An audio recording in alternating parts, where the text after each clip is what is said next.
గెలిచినటువంటి కార్పొరేటర్ల ఆత్మీయ సమ్మేళన సభకు మరి పల్లెరవి గారు కూడా వచ్చారు. వారిని అడిగి కొన్ని విషయాలు తెలుసుకున్నాం. చెప్పండి సార్, ఎలా అనిపిస్తుంది అనుభూతి?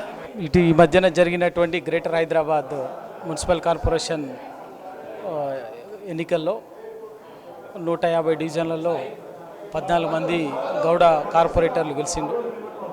ఈ గెలిచినటువంటి కార్పొరేటర్లు ఒక అణగారిన వర్గానికి సంబంధించినటువంటి వాళ్ళు కాబట్టి అణగారిన వర్గాల ప్రజల హక్కుల కోసం, సంక్షేమం కోసం, అదేవిధంగా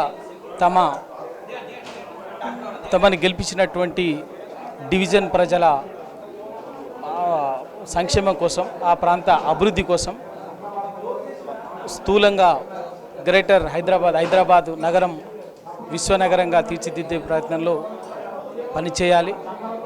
వీళ్ళు ప్రజలతో సత్సంబంధాలు, ప్రజలతోటి మమేకమై, ప్రజల బాగోగుల్లో మమేకమై పనిచేయటం ద్వారా ప్రజలకు మరింత చేరువై భవిష్యత్తులో రాజకీయంగా కూడా వాళ్ళు ఎదగడానికి ఊతంగా ఉపయోగించుకోవాలని ఆశిస్తున్నాను.